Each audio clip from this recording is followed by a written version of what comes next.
Welcome all. स्वागत आहे सगळ्यांचं. आपण आता आहोत नेक्स्ट पार्टमध्ये भारतीय न्याय व्यवस्थेच्या पुढच्या भागामध्ये आपण आहोत. तर पुढच्या भागामध्ये आपण बघत आहोत न्यायमंडळाची रचना. न्यायमंडळाची रचना आपण बघत आहोत. तर आपण ऑलरेडी बघितलेलं होतं, की भारतीय न्याय व्यवस्थेमध्ये कोणते-कोणते कोर्ट्स म्हणजे आपण मागच्या सेशनमध्ये ग्रामपंचायतपासून ते सुप्रीम कोर्टपर्यंत आपण सगळे काही लेव्हल्स पाहिलेले आहेत. राइट.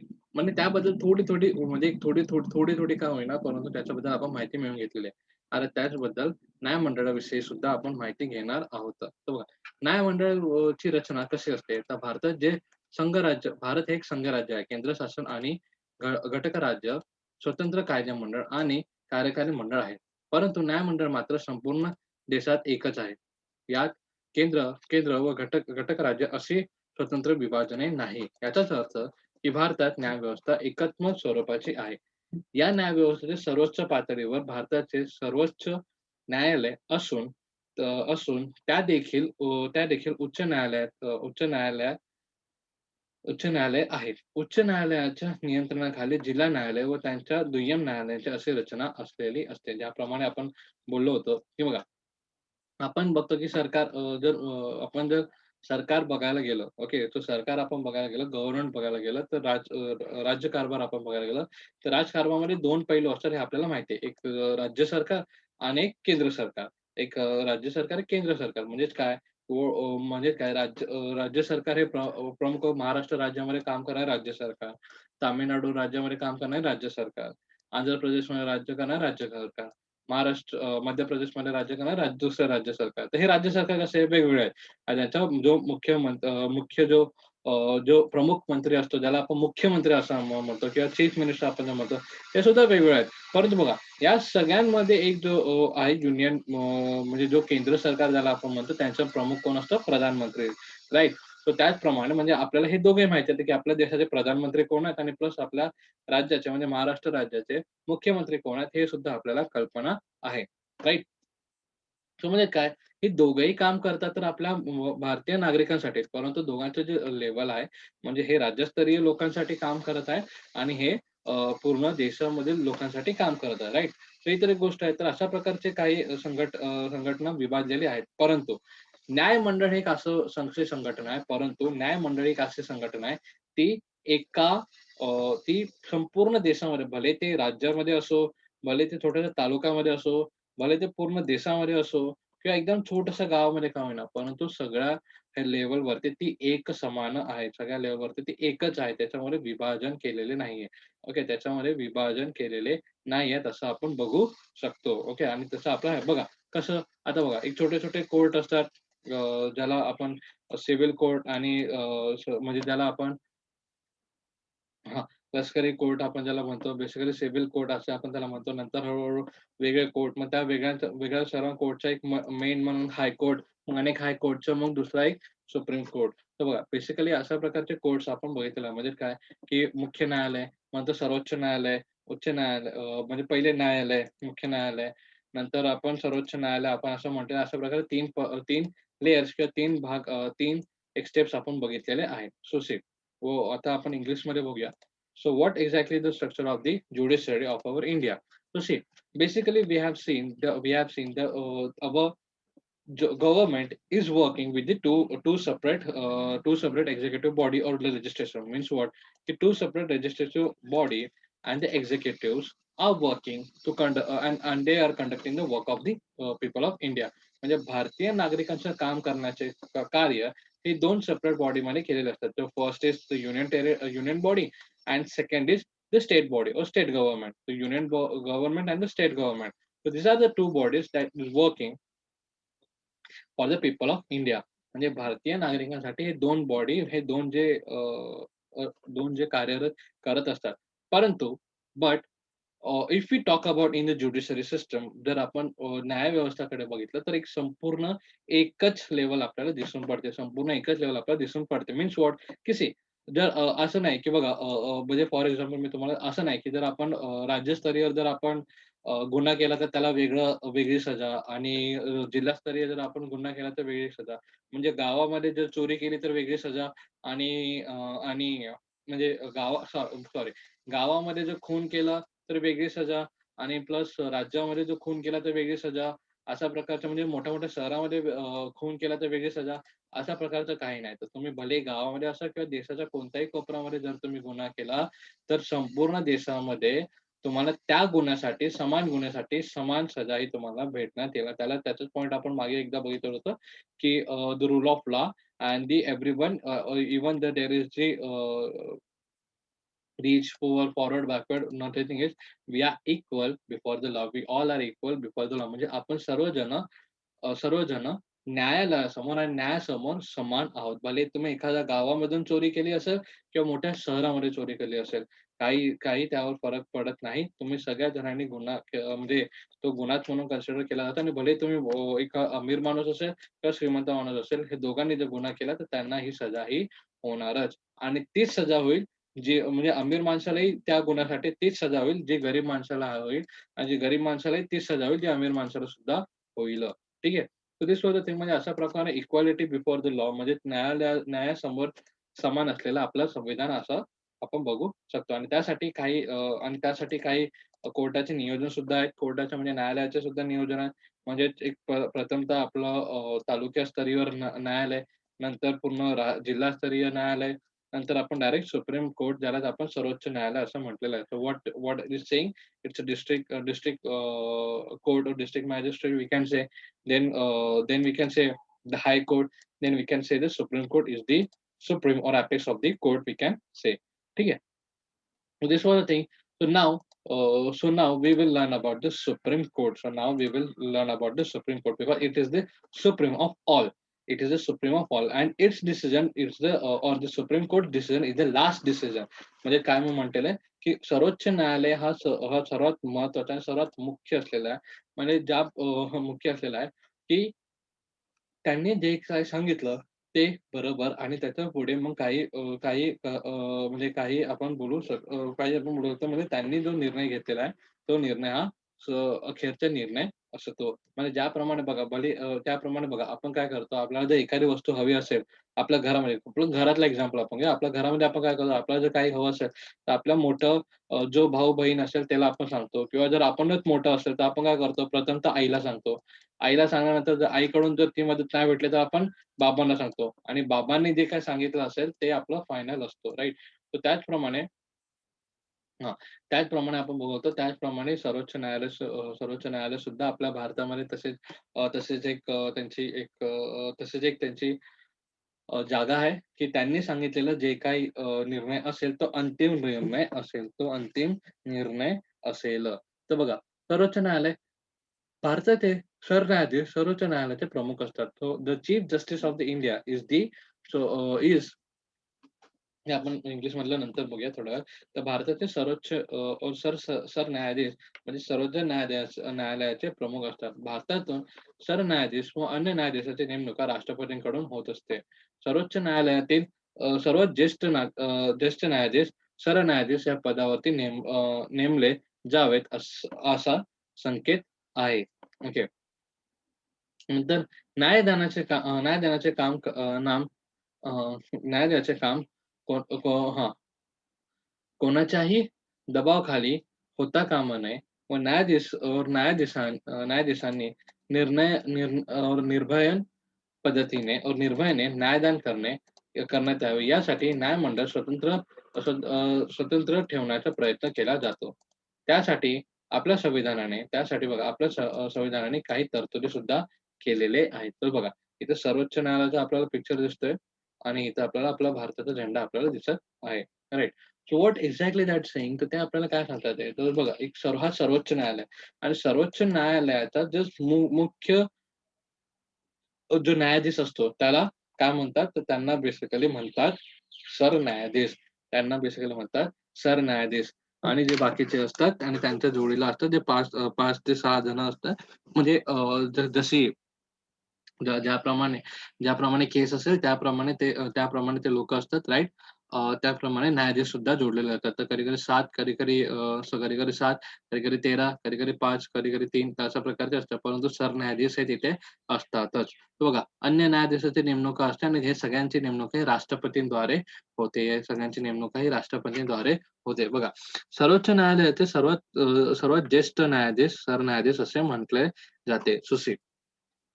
आणि न्याय द्यायचं काम बघा, न्याय द्यायचं काम हे कोणत्याही दबावाखाली किंवा कोणत्याही पॉलिटिकल पार्टी म्हणजे कोणत्याही राजकीय पक्षाच्या दबावाखाली येऊन किंवा कोणत्याही दबावाखाली येऊन होऊ नये, यासाठी न्यायालय किंवा न्यायाधीश हे आणि निर्भय पद्धतीने म्हणजे ते कोणाशी न घाबरता किंवा कोणत्याही दबावाखाली न येता ते बरोबर न्यायनिवाडा करतील यासाठी यासाठी नियोजन केले जाते आणि त्याच कारणामुळे न्यायालय किंवा न्यायमंडळ हे नेहमी स्वतंत्र ठेवण्यात येतात. मंडळ किंवा न्यायव्यवस्था ही नेहमी स्वतंत्र ठेवण्यात येते. Okay. So what does this mean? What does that mean? So this meaning that's it. The Chief Justice of India, that is called as CJI.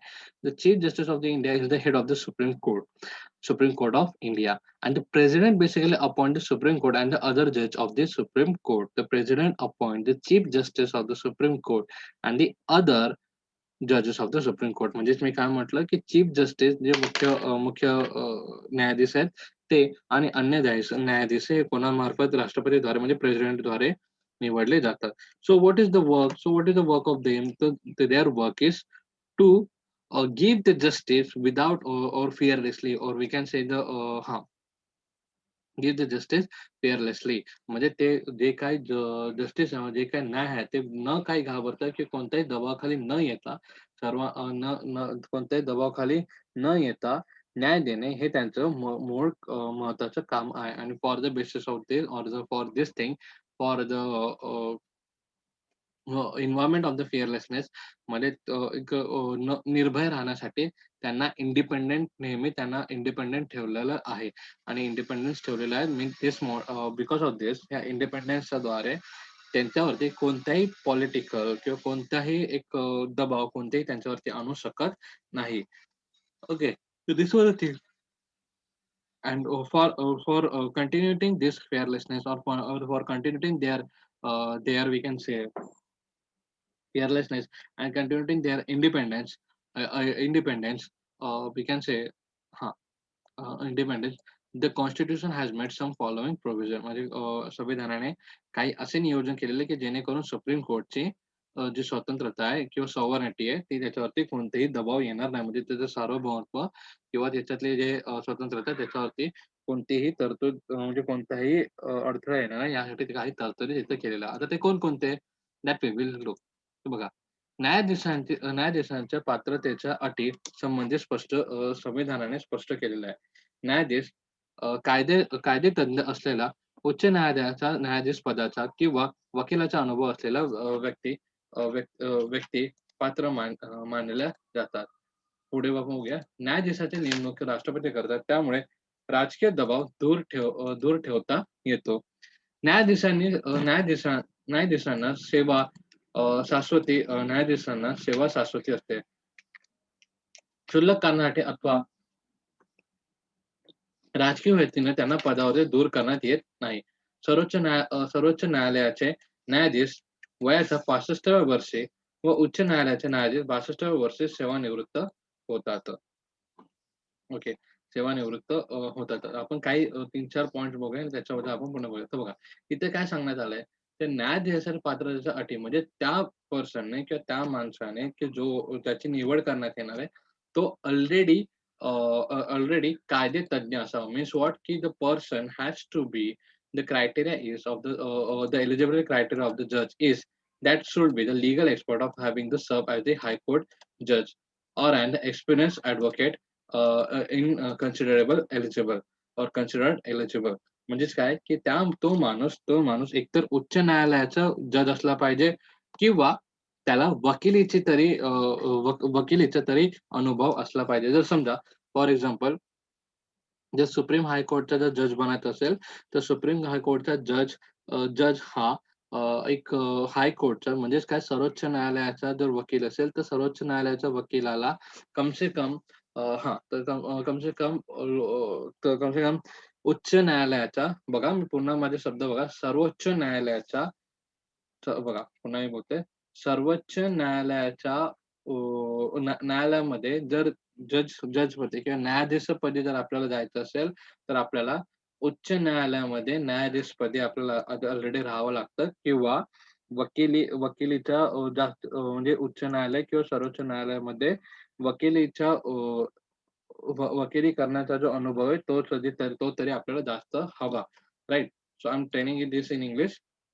If the person only the person is eligible for this post is or the criteria is that person has to be we can say the well experienced advocate in high court or the supreme court, or he should be the experienced judge of the high court. म्हणजेच काय मी म्हटलं की त्या व्यक्तीला एकतर supreme कोर्टमध्ये वकील म्हणून जास्त काळ त्यांनी काम केलेलं असायला हवं किंवा तो तो व्यक्ती हां, तो व्यक्ती किंवा तो व्यक्ती हा किंवा तो व्यक्ती हा हायकोर्टमध्ये किंवा उच्च न्यायालयामध्ये तो काम केलेला असायला हवा. नंतर जज are appointed by the president and this helps to avoid any political pressure. म्हणजे बघा, जज हा कसा असतो, की जज हा बेसिकली राष्ट्रपतींकडून डायरेक्ट निवडलेला कारणाने त्याच्यावरती कोणताही पॉलिटिकल दबाव नसतो. कोणताही राजकीय दबाव त्यांच्यावरती नसतो. आता बघा, आणि त्यांची टेन्युरिटी काय आहे तर बघा, 65 सुप्रीम कोर्टचा असतो आणि 62 हाय कोर्टचा असतो. म्हणजे 65 वर्षाच्या वयाच्या 65व्या वर्षी सुप्रीम कोर्टचा जज हा रिटायर होतो आणि वयाच्या 62व्या वर्षी उच्च न्यायालयाचा जज हा रिटायर होतो. The salary of a judge are drawn from the consideration of funds or consolidated fund of India, and no discussion take place in the parliament. The personal criticism cannot be made on the judge for their act and decision. A contempt of court is considered as the punishable offense.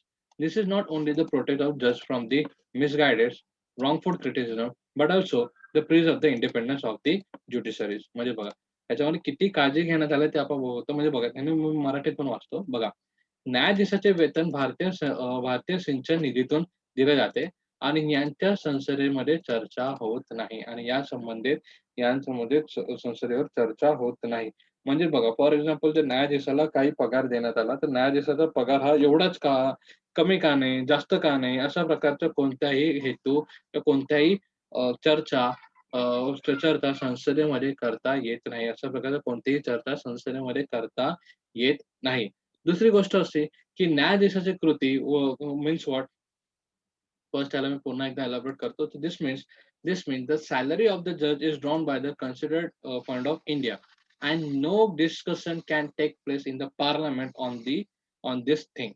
First thing it is why it is so, because of its independence and sovereignty, we can say.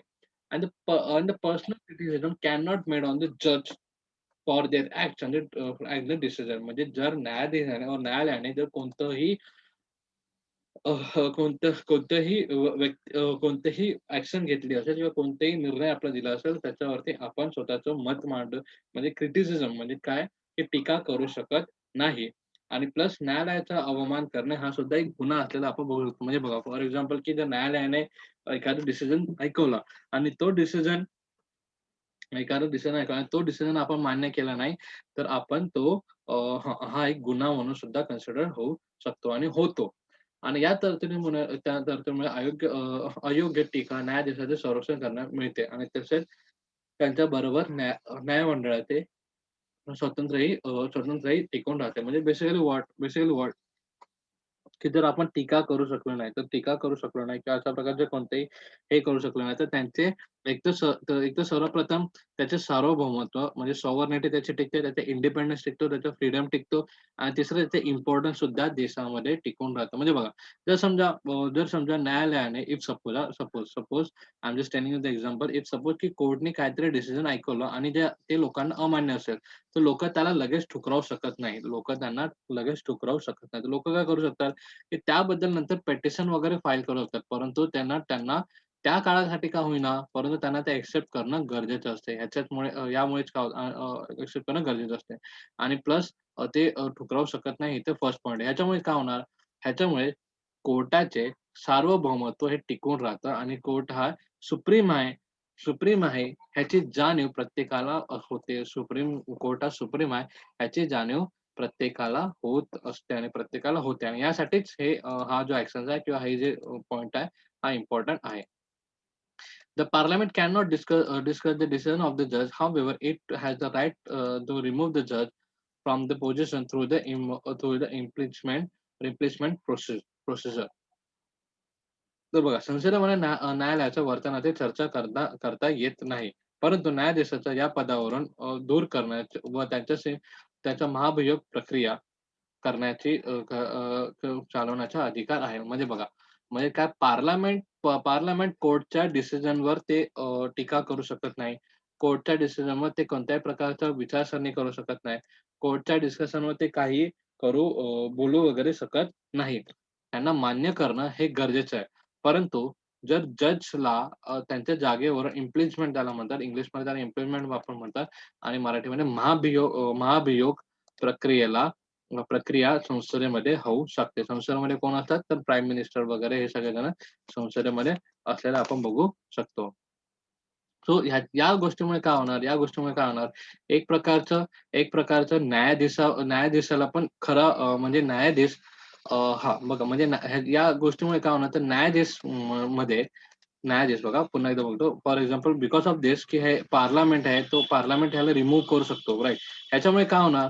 की न्यायाधीशाला बरोबर म्हणजे एक एक justiciable न्याय म्हणजेच काय मी म्हणत होतो एक व्यवस्थित आणि बरोबर आणि खरोखरचा जो हे आहे न्याय देणं म्हणजे चांगला न्याय देणं म्हणजे कोणाच्या फेवरमध्ये नाही. म्हणजे फॉर एक्झाम्पल आपण जर बघायला गेलं, की फॉर एक्झाम्पल म्हणजे कसं, की आपला मित्र आहे, तर याला कमी सजा व्हावी किंवा आपला ओळखीचा आहे किंवा माझं हे आहे, आपल्याला कमी सजा व्हावी. अशा प्रकारचे वृत्त जज हा करू शकत नाही. अशा प्रकारचे कोणतेही कार्य जज हा करू शकत नाही. जज समोर किंवा न्यायालयासमोर तो व्यक्ती भलेही तो त्याचा सख्खा मुलगा असो किंवा त्याची पत्नी असो किंवा तो स्वतः असो किंवा कोणतेही असो, त्यांना त्यांना गुन्ह्याची शिक्षा ही व्हायलाच हवी आणि होते सुद्धा, राइट?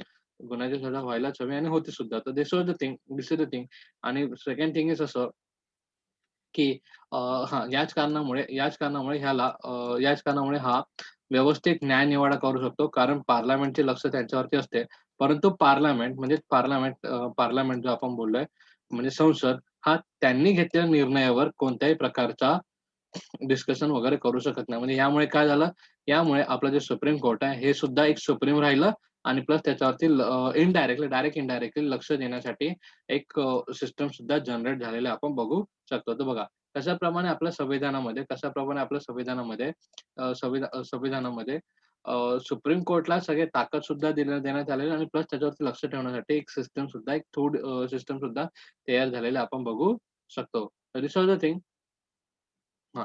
तर नेक्स्ट सेशनमध्ये आपण ज्युडिशियल ॲक्टिव्हिझम आपण बघणार आहोत. म्हणजे नेक्स्ट सेशनमध्ये आपण न्यायालयीन सक्रियता आपण बघणार आहोत. ठीक आहे. आय होप हा लेसन तुम्हाला कळालं असेल. इन केस नो तुम्हाला काही डाउट वगैरे असेल, यू गाईज कॅन तुम्ही विचारू शकता.